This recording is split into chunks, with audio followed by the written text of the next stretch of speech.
When values don't align, everything becomes a battle. Huh?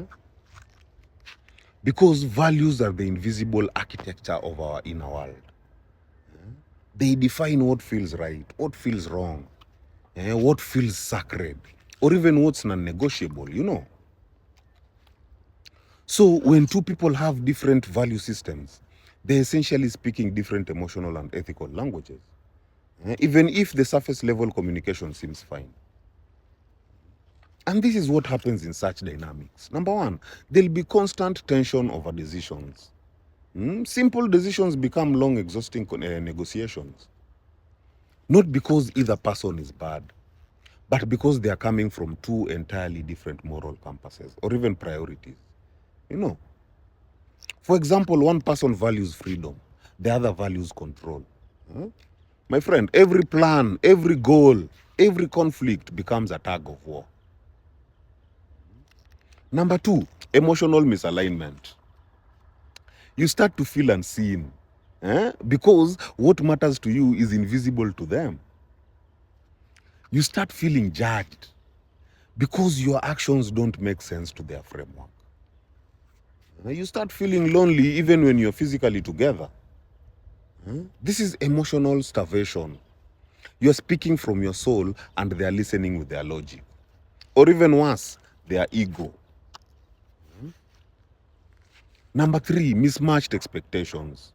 One person may expect vulnerability while the other expects silence. One sees love as freedom, the other sees love as possession.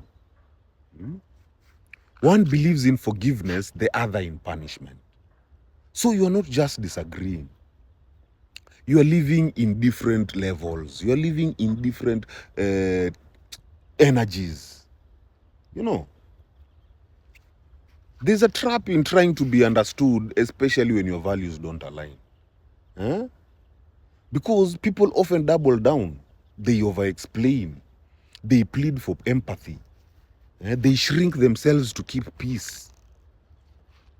But all of this is a waste of breath if the other person isn't fundamentally aligned with what you hold sacred. You cannot force resonance. You cannot beg someone to value. You cannot beg someone to value what they don't internally believe in. And you shouldn't have to.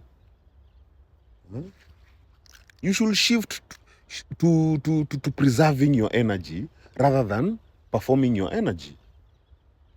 If you have ever felt exhausted after a conversation, like your spirit has been drained, that's a signal of value dissonance. When you preserve your energy and walk where alignment already exists, then you feel seen without performing. You experience peace without negotiating it. You build connection without sacrificing your truth. You are no longer fighting to be accepted. You are simply being, and that's where real connection begins.